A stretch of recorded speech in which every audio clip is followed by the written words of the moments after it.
before beginning the show, I spent some time on internet trying to Google out decent comedy for parents, decent comedy for faculty.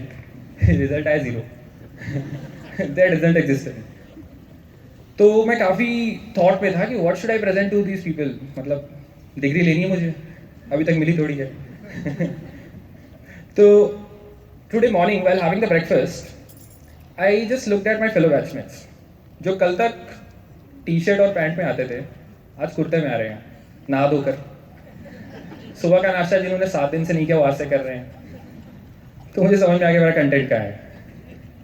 तो today performance is all about telling you कि आपके बच्चे जैसे आपके सामने हैं, आपके पीछे कैसे हैं.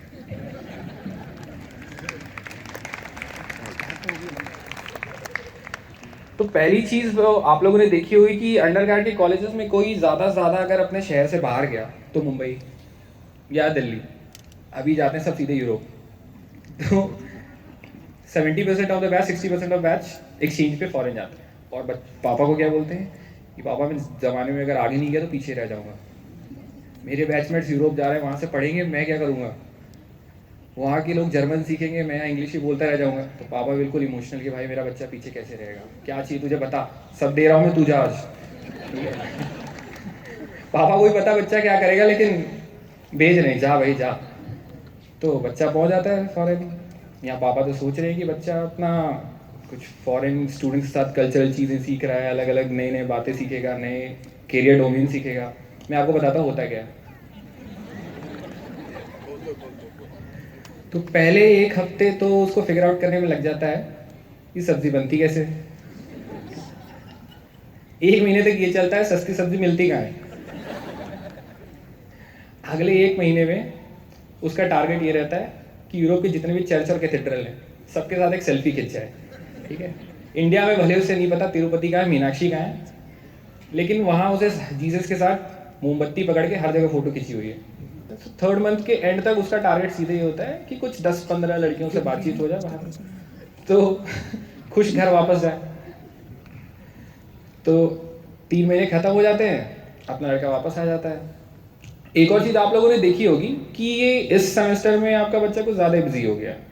जब आप कॉल करते हैं तो अचानक से ये फ़ोन काट देता है, अगले दिन बोलता है सबमिशन था. मैं आपको बताता हूँ वो क्या रहा होता है. चाहे तो वो खुद पार्टी कर रहा होता है या पार्टी ऑर्गेनाइज कर रहा होता है. कई बार ऐसा होता है कि अचानक से पापा की रात में कुछ 2-3 बजे नींद खुली. आजकल के थोड़ा मॉडर्न हो गए तो फेसबुक वगैरह चल रहा है, तो फेसबुक खोला, व्हाट्सएप खोला, देखा बच्चा ऑनलाइन है. तो उस समय तो कुछ नहीं बोला, थोड़ा रेस्पेक्ट रखते हैं बच्चे की. अगले दिन फ़ोन करके पूछते हैं कि बेटा 3 बजे तुम ऑनलाइन थे, क्या चल रहा है. तो चलता है पापा डिजिटल मार्केटिंग का कोर्स चल रहा है. बिल्कुल फेसबुक पे लाइव बूस्ट करने, पेज बूस्ट करने, ऐसे नहीं चलेगा, काफ़ी मेहनत लग रही, 3-4 दिन से सोया नहीं हूँ, 3-4 साल तक फेसबुक ही चला रहा हूँ. अब 2 महीने के बाद आती ग्रेड शीट में डिजिटल मार्केटिंग तो लिखा ही नहीं है. पहले क्या होता है कि अंडर ग्रेड में मोस्टली आपको ऐसा होता है कि अगर 500 का बैच है तो कुछ 480-90 तो लड़के होते हैं, कुछ 10-5 लड़कियाँ कुछ हुई तो हुई. तो आपको पता है कि आपका बच्चा ज़्यादा क्या करेगा, फ़ोन करेगा कहीं बाहर इधर उधर. तो बहुत आसान होता है ट्रैक करना. 12 बजे के आसपास एक कॉल कर लीजिए, अगर फ़ोन बिजी आ रहा है तो आपको समझ लीजिए कि लड़का बिगड़ गया है, वरना ठीक है. अभी क्या है, आपको 400 के बैच में 150 के अराउंड लड़कियाँ होती हैं. तो ज़्यादा आपको फ़ोन ऑन करने की ज़रूरत नहीं है, मतलब फ़ोन ऑन करिएगा, फ़ोन बिजी तो आएगा नहीं, बिल्कुल साथ में बैठे हुए हैं. तो ऐसे में अपने पेरेंट्स जब छोड़ने आते हैं बच्चों को, तो पहले 1 महीने में वो उस युधिष्ठिर की तलाश में रहते हैं कि कौन है जो झूठ नहीं बोलेगा हमसे. चारों तरफ देखते हैं कि अच्छा ये सही लग रहा है, इससे बात करते हैं, इसका नंबर ले लेते हैं. तो मान लीजिए कभी फ़ोन वोन नहीं लगा तो युधिष्ठिर को फ़ोन लगाते हैं वो कि भाई कहाँ है मेरा बच्चा. तो ऐसा मेरा एक दोस्त है मयंक. तो मयंक बड़ा सही आदमी है, झूठ नहीं बोलता कभी, लेकिन उतनी इन्फॉर्मेशन देता है जितनी ज़रूरी है. मैं आपको एक कॉन्वर्सेशन बताता हूँ कैसे होती है. ठीक है, उधर से फ़ोन आएगा, हेलो बेटा कैसे हो, ठीक हूँ. अंकुर कैसा है, ठीक है. कहाँ है, यहीं आसपास में. कल कहाँ था, यहीं आसपास में था. तो पीछे गाने वाने की आवाज़ आ रही थी, बोला हाँ गाने बज रहे थे। तो मतलब अपना भाई इतना अच्छा है कि ना तो झूठ बोलेगा, मम्मी पापा भी खुश, इधर साइड अपने बारे में भी कोई इन्फॉर्मेशन लीक करेगा। तो कल को ऐसा है कि आपने अगर ऐसा कोई कॉल किया और इस तरह का रिस्पॉन्स आया तो समझ लीजिए कि आपका बच्चा एक्चुअली में क्या कर रहा है, क्योंकि अकेला तो किसी को जाना है नहीं। अब ऐसा है कि सब 26-27 साल के हो गए हैं, सबको अब मम्मी पापा प्रेशर भी डालते हैं कि सबको शादी करनी है। पीयर प्रेशर ऐसा है कि फेसबुक पे लोग लव मैरिज किए जा रहे हैं। अब इनकी अगर आप करा दोगे अरेंज मैरिज तो समाज में क्या क्या दिखाएंगे, नाक कट जाएगी। तो ये पूरा अपना घर में कैरियर का बहाना बनाते हैं कि भाई अभी I have to grow in career, मुझे आगे जाना है, अभी मैं नहीं रुक ये सब नई बंधन बन सकता हूँ। और इधर से पीछे तलाश में लगे रहते हैं कि कहीं कुछ ऐसा हो कि मैरिज अरेंज हो या लव, कम से कम एक बार लड़ाई तो करें घर पे कि मेरी भी लव मैरिज कराओ। तो इस तरह के सिनेरियोज होते हैं। अपना बच्चा पूरी ट्राई में लगा रहता है, घर में झूठ बोल के कि हाँ मेरे को करियर में आगे जाना, इधर लगा रहता है बिल्कुल कि कहीं किसी तरह कोई अपॉर्चुनिटी बने कि नाक उठा कर चल सके समाज में। तो उसमें एक अटेम्प्ट होता है, अभी लास्ट टर्म में एक ट्रेंड चलता है कि फेसबुक पे बढ़िया फोटो लगनी चाहिए भाई, क्योंकि फेसबुक पे बढ़िया फोटो लगती है तो समाज में रेस्पेक्ट मिलती है। आजकल की सोसाइटी ऐसी है। तो पूरी कोशिश करते हैं। ये बच्चे वैसे हैं कि मतलब प्लेसमेंट में उधार की टाई मांग के पहन लिए, कोई दिक्कत नहीं है, लेकिन फेसबुक की फ़ोटो खिंचवाने के लिए बढ़िया बोट टाई खरीद के आ रही है, हाथ में कफलिंग लग रहे हैं बिल्कुल, घर की ज़मीन ज़्यादा बिक जाए कोई दिक्कत नहीं है, लेकिन नए कपड़े होने चाहिए, जूते नए। तो इन्होंने पूरी एफर्ट मार ली कि बढ़िया कपड़े वपड़े हो जाए अपने एकदम ही शानदार, और एक फ़ोटो खिंचवा ली। पूरी एफर्ट मारा इन्होंने, और फेसबुक पे ऐसा हुआ कि लाइक आए 100। एट द सेम टाइम एक और चीज़ चल रही होती है लड़कियों की तरफ, ठीक है। लड़कियों की फ़ोटो जो है ना, वो फ़ोटो वोटो नहीं, प्रॉपर रिक्रूटमेंट प्रोसेस होता है, एक नौकरी होती है, ठीक है। सिलेक्शन ऐसी आपको दिखेंगी 6 लड़कियां बिल्कुल अपने साथ में बढ़िया फ़ोटो वोटो खिंचवा के रख रखी हैं।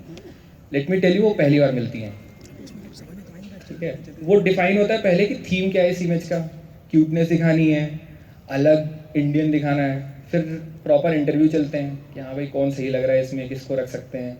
और उसके बाद फिर 6 लड़कियाँ एक हफ्ते का आपस में जेल करती हैं बिल्कुल, कि कैसे आपस में वो नई बॉन्डिंग आए, कैसे नए वो पोस्चर्स आए, और उसके बाद एक फ़ोटो खींच के आती है और हर फोटो पे 500-500 लाइक।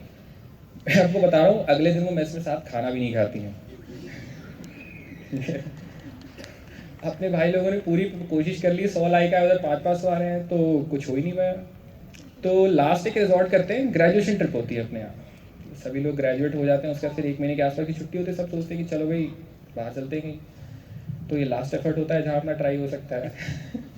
तो अपने सारे भाई लोग ट्राई करते हैं, किसी से पूछें कि चलो भूटान चलेंगे, गोवा चलेंगे, गोकर्णा चलेंगे, सब तरह के ऑप्शन, इंडिया के अंदर, इंडिया के बाहर, फिलीपींस, मलेशिया, सिंगापुर, हर तरह के। अब जैसा है कि जिनका सेट हो गया वो तो चले गए, जिनका नहीं हुआ वो थाईलैंड चले गए।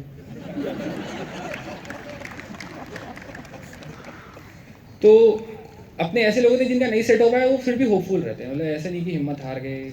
ऐसा होता है कि वेब चेकिंग भी नहीं करते, वो सीधे वहाँ इंडिगो काउंटर पे पहुँचते हैं कि भाई हो सकता है किस्मत ऊपर से ऊपर वाला देख रहा हो, कुछ ऐसी सेट वेट कर दे कि आसपास कुछ माहौल बन जाए। लेकिन इनका ऐसा सीन होता है कि आगे की 3 रो, पीछे की 3 रो, कोई लड़का नहीं, कोई लड़की नहीं, सब अपने तरह के बैठे हुए हैं उम्मीद में। लेकिन हमेशा ऐसा नहीं होता। मेरा एक फ्रेंड है, उसके साथ एक थोड़ा बढ़िया डिसेंट इंसिडेंट हुआ था। तो वो दिल्ली एयरपोर्ट पे था, इंडिगो की फ़्लाइट पकड़ने गया था, अकेला ही आ रहा था बैंगलोर। तो उसने ऐसे ही boarding pass, at the time of taking the boarding pass, उसने जो काउंटर पे लड़की बैठी हुई थी उसको बोल दिया कि मतलब had I not been living Delhi I would have asked you for a date. तो लड़की ने मुस्कुराकर उसको बोर्डिंग पास दे दिया। ये ठीक है, अपना सोचा कि चलो ठीक है, थोड़ी बहुत बात हो गई, अपना आके बैठ गया।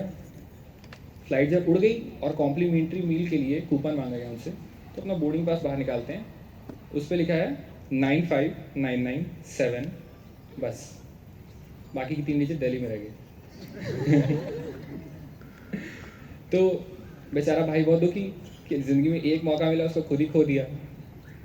तो एक और इवेंट जो फाइनल मैं आप लोगों को प्रेजेंट करना चाहूँगा, वो ये होता है कि कई बच्चे, आप कभी फैमिली वेकेशन के लिए पूछ लो कि भैया आज एक काम करते हैं, फैमिली वेकेशन के लिए चलते हैं कुछ शिरडी या फिर लेट्स से मुंबई, तो तुरंत मना कर देंगे, नहीं नहीं बहुत हेक्टिक चल रहा है मेरा शेड्यूल, एकदम टाइम नहीं है मेरे पास, ठीक है। लेकिन तो माँ बाप भी जिम्मेदार है बिल्कुल कि बच्चे को मैं परेशान नहीं करूँ, भाई अभी हेक्टिक चल रहा है, पढ़ाई कर रहा है, ऐसे क्यों करूँ।